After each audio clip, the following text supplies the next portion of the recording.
Hello बच्चों, welcome to RD study time. और अब हम देखेंगे अध्याय 6 त्रिभुज का परिचय। तो सबसे पहले बात करते हैं बच्चों सर्वांगसम आकृतियां। ये हम कक्षा 9 में भी पढ़ चुके हैं। सर्वांगसम आकृतियां क्या होती हैं? दो ऐसी आकृतियां जिनके आकार समान होते हैं और जिनकी माप भी समान होती है, उन्हें हम कहते हैं सर्वांगसम आकृतियां।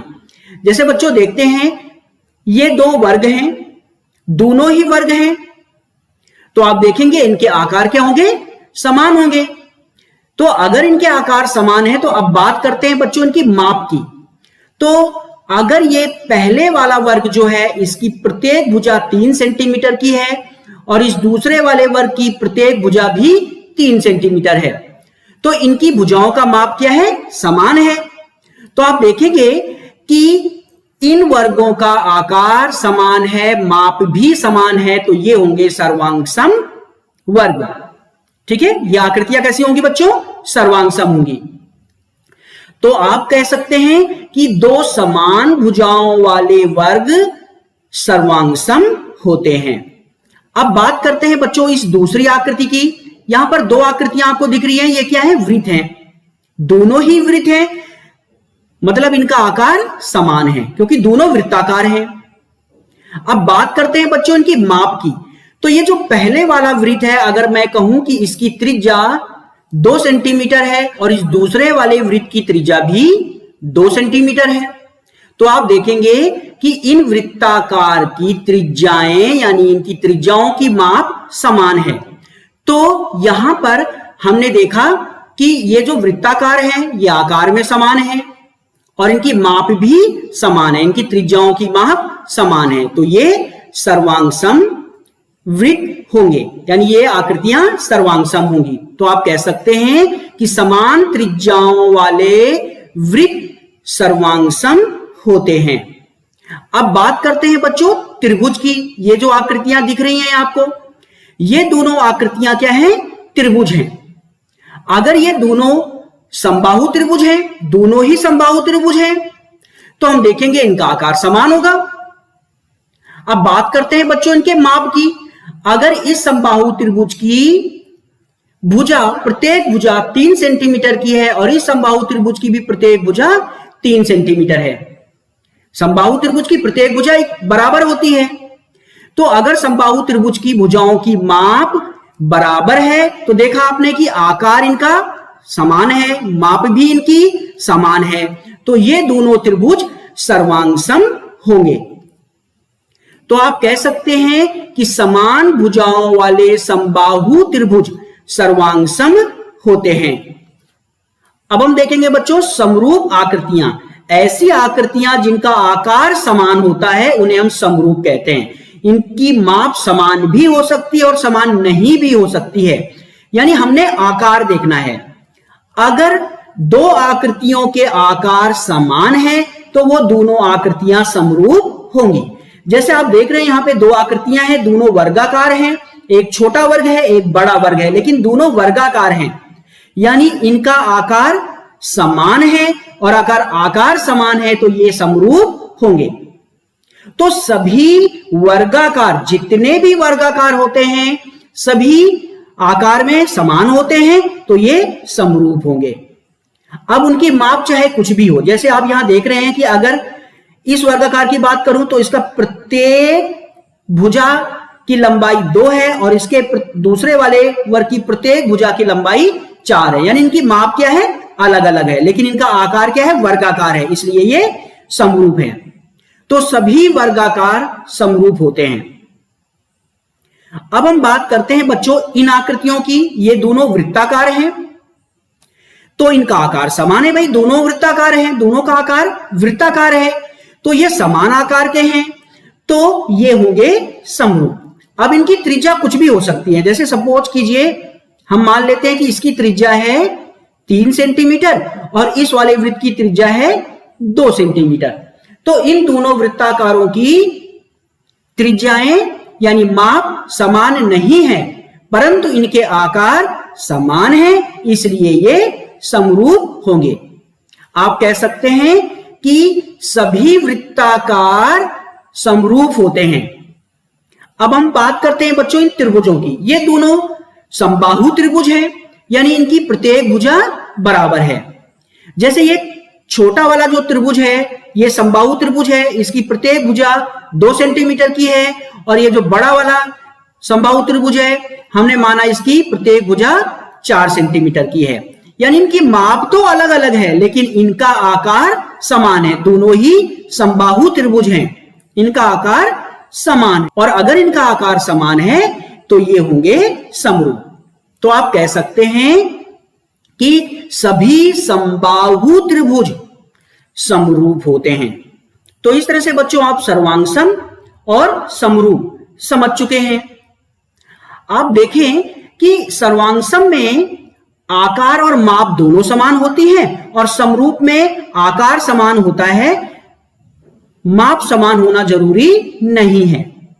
तो आप देख सकते हैं कि अगर कोई सर्वांगसम आकृति है यानी उसका आकार समान है, माप समान है, यानी आकार समान है, तो आकार समान है तो आप कह सकते हैं कि वो समरूप भी होगा भाई।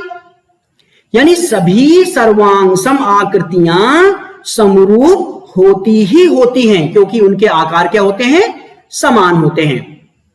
लेकिन सभी समरूप सर्वांगसम नहीं हो सकते क्योंकि सर्वांगसम के लिए आकार के साथ साथ माप भी समान होनी जरूरी है। अब हम देखते हैं बच्चों त्रिभुज की समरूपता का मानदंड, यानी त्रिभुज की समरूपता की कसौटी। तो इसके लिए सबसे पहले हम लेंगे ए यानी एंगल एंगल एंगल कसौटी, कोण कोण कोण कसौटी। अगर दो त्रिभुजों के तीनों संगत कोण समान हैं तो वो त्रिभुज समरूप होते हैं। तो सबसे पहले मैं संगत बता देता हूं कि संगत कोण क्या हुए। देखो अगर इस त्रिभुज को इस बड़े वाले त्रिभुज के अंदर रखें तो आप देखेंगे ये कोण ए कोण पी के सीध में आएगा, तो कोण ए कोण पी के संगत होगा। कोण बी कोण सी के सीध में आएगा, तो कोण बी कोण क्यू के संगत होगा। इसी तरह से कोण सी कोण आर के संगत होगा। अगर ये संगत कोण यानी कोण ए और कोण पी, कोण ए और कोण पी बराबर हो, इसी तरह से संगत कोण बी और संगत कोण क्यू, संगत कोण बी और संगत कोण क्यू भी बराबर हो, और इसी तरह से संगत कोण सी और आर भी बराबर हो, यानी कोण सी बराबर हो कोण आर के। त्रिभुज ए बी सी और त्रिभुज पी क्यू आर के संगत कोण बराबर हैं तो ये दोनों त्रिभुज होंगे समरूप। तो आप यहां लिख सकते हैं कि त्रिभुज ए बी सी और त्रिभुज पी क्यू आर समरूप होंगे। समरूप के लिए बच्चों इस तरह का चिन्ह लगाया जाता है। तो इस तरह से आप देख सकते हैं त्रिभुज ए बी सी और त्रिभुज पी क्यू आर समरूप हैं। तो ये हो गया ए कोण कोण कोण। दो त्रिभुजों के तीनों कोण समान हैं, तीनों संगत कोण समान हैं, तो ये त्रिभुज होंगे समरूप। अब हम देखते हैं बच्चों ए कसौटी यानी ए समरूपता की कसौटी। ए एंगल यानी कोण कोण। अगर दो त्रिभुजों के दो संगत कोण समान हैं तो वो त्रिभुज समरूप होते हैं। जैसे आप देखें त्रिभुज ए बी सी और त्रिभुज पी क्यू आर में कोण ए बराबर है कोण पी के, ये संगत कोण है कोण ए और कोण पी, ये संगत कोण बराबर है। इसी तरह से संगत कोण बी और संगत कोण क्यू बराबर है, संगत कोण बी और क्यू बराबर हैं। तो अगर दो संगत कोण बराबर हैं तो ये त्रिभुज समरूप होंगे। तो त्रिभुज ए बी सी और त्रिभुज पी क्यू आर समरूप होंगे। बच्चों मैं आपको बता दूं कि ये बिल्कुल पहले वाले की तरह ही है, ए की तरह, क्योंकि अगर दो कोण बराबर हैं तो तीसरा कोण अपने आप ही इनका बराबर हो जाएगा, क्योंकि त्रिभुज के तीनों कोणों का योग 180 होता है। 180 में से इन दोनों को जोड़ के घटाएंगे तो ये जितना आएगा, इसमें भी 180 में से इन दोनों को जोड़ के घटाएंगे तो ये भी उतना ही आएगा, यानी ये कोण भी बराबर ही होगा। तो चलिए आप समझ सकते हैं कि अगर दो त्रिभुजों में दो संगत कोण समान हैं तो वो त्रिभुज समरूप होते हैं। अब हम देखते हैं बच्चों एस एस एस कसौटी, यानी एस एस एस समरूपता। एस साइड है, एस साइड है, एस साइड है, साइड साइड साइड, यानी भुजा भुजा भुजा कसौटी क्या है? अगर दो त्रिभुजों के संगत भुजाओं का अनुपात समान है तो वो त्रिभुज समरूप होते हैं। अब देखो संगत भुजाएं क्या होती हैं। अगर इस छोटे वाले त्रिभुज को इस बड़े वाले त्रिभुज के अंदर रखा जाए तो आप देखेंगे इस छोटे वाले त्रिभुज की ए बी भुजा पी क्यू के साथ में आएगी, बी सी भुजा क्यू आर की सीध में आएगी और ए सी भुजा पी आर की सीध में आएगी। तो ए बी पी क्यू के संगत है, भुजा ए सी पी आर के संगत है, भुजा बी सी भुजा क्यू आर के संगत है। तो अगर इन संगत भुजाओं का अनुपात समान है तो ये दोनों त्रिभुज होंगे समरूप। अगर मैं कहूं कि ये जो त्रिभुज एबीसी है इसकी भुजा ए बी है 2 सेंटीमीटर, भुजा बी सी 3 सेंटीमीटर की है और भुजा ए सी है 4 सेंटीमीटर की, और त्रिभुज पी क्यू आर में भुजा पी क्यू 4 सेंटीमीटर की है, भुजा क्यू आर 6 सेंटीमीटर की है और भुजा पी आर है 8 सेंटीमीटर की। तो आप देखेंगे इन त्रिभुजों की संगत भुजाओं का अनुपात समान आ रहा है, अतः ये त्रिभुज समरूप होंगे। यहां मैं दिखा देता हूं, ए बी भुजा पी क्यू के संगत है तो इनका अनुपात देखिए, ए बी है 2 सेंटीमीटर और पी क्यू है 4 सेंटीमीटर, तो इनका अनुपात क्या आ रहा है? देखो 2 एकम 2, 2 दूनी 4, 1/2 आ रहा है। इसी तरह से ए सी भुजा पी आर के संगत है तो इनका जो अनुपात होगा ए सी है 4 और पी आर है 8, तो 4 एकम 4, 4 दूनी 8, ये अनुपात भी आ रहा है 1/2। बी सी भुजा क्यू आर के संगत है तो बी सी अनुपाते क्यू आर, यानी बी सी और क्यू आर का अनुपात देखते हैं क्या आएगा। बी सी है 3 और क्यू आर है 6, तो 3 एकम 3, 3 दूनी 6, ये अनुपात भी आ रहा है 1/2।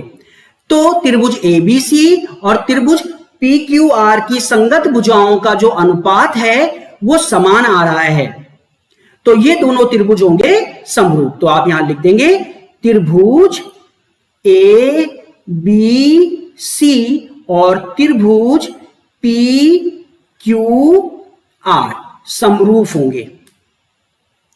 और ये हम कहां से कह रहे हैं? ये हम कह रहे हैं एस एस एस समरूपता की कसौटी से। अब देखते हैं बच्चों एस ए एस समरूपता की कसौटी। एस क्या है? साइड यानी भुजा, ए क्या है? एंगल यानी कोण।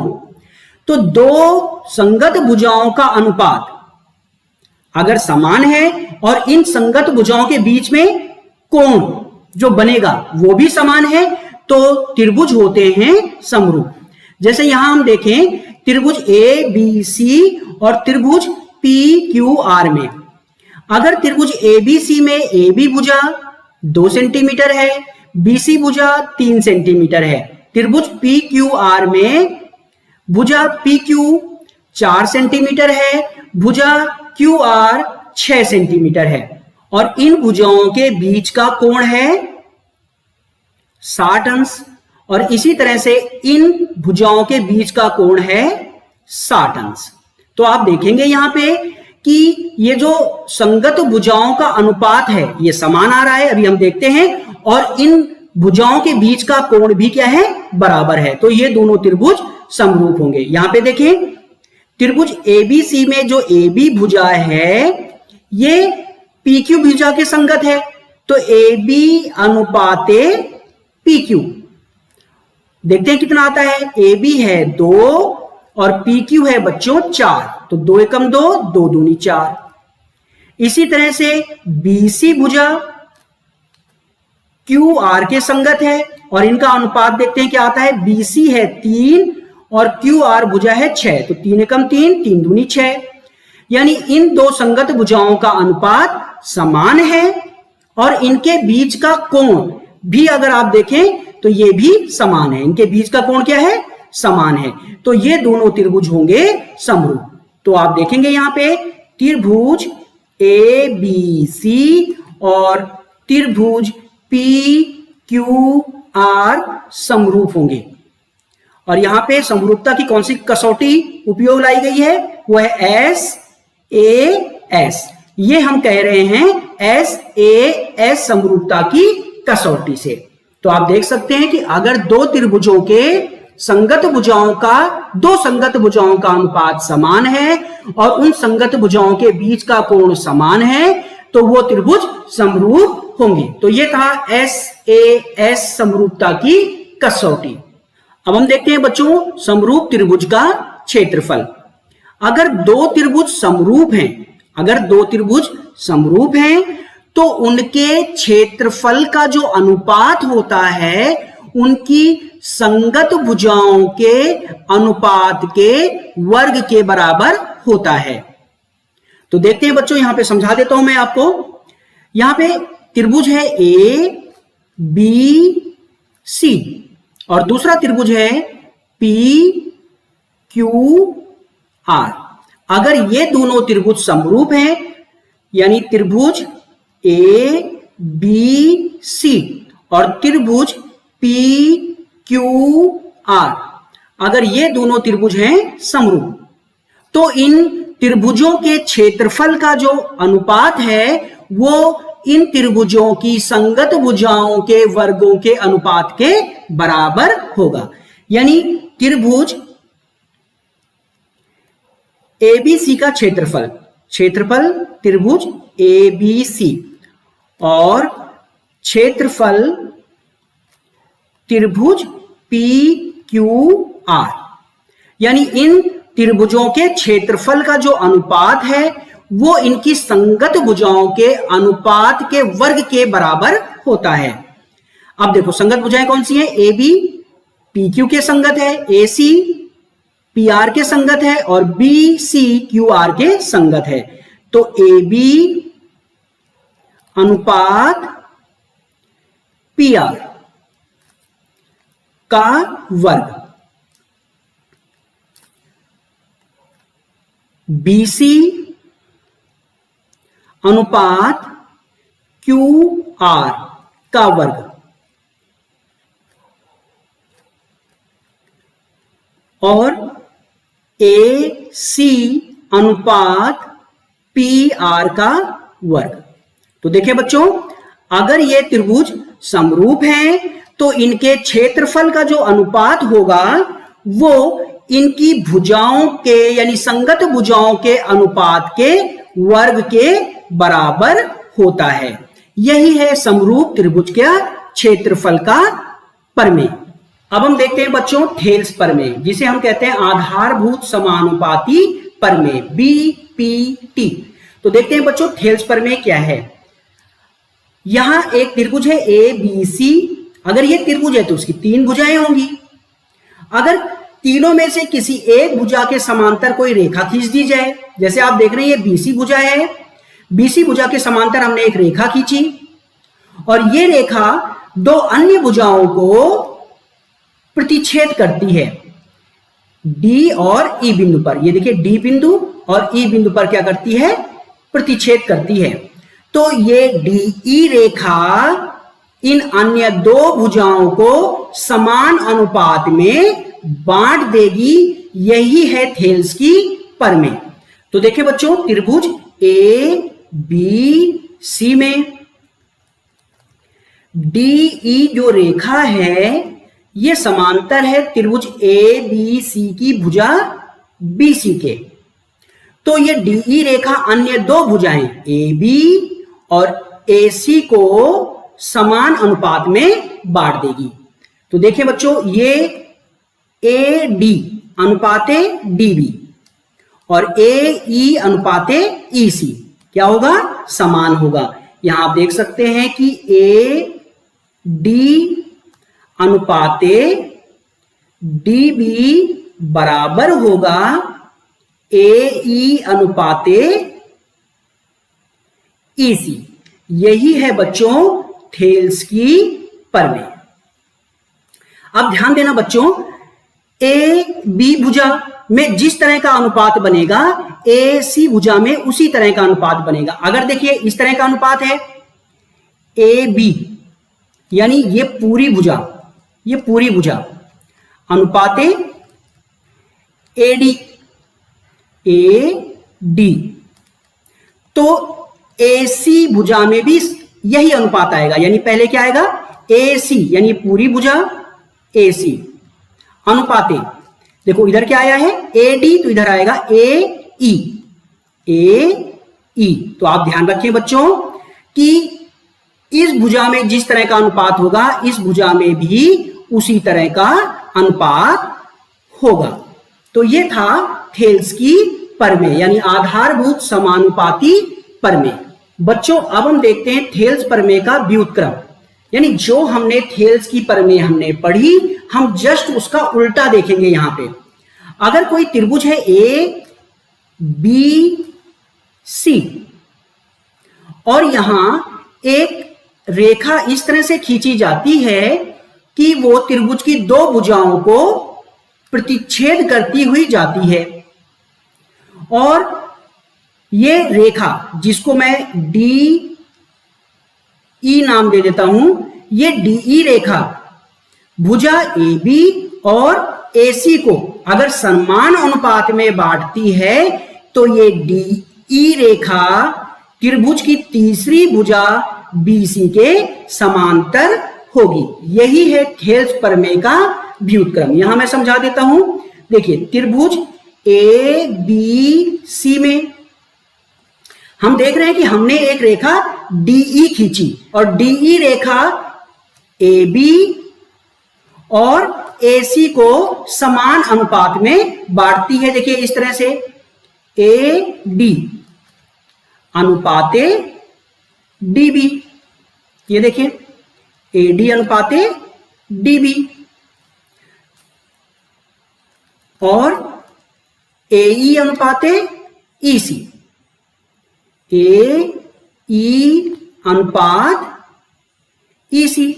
यानी अगर ये अनुपात समान है, यानी DE रेखा इन दो भुजाओं को समान अनुपात में बांटती है, तो DE रेखा समांतर होगी त्रिभुज की तीसरी भुजा के। यह है थेल्स की प्रमेय का व्युत्क्रम।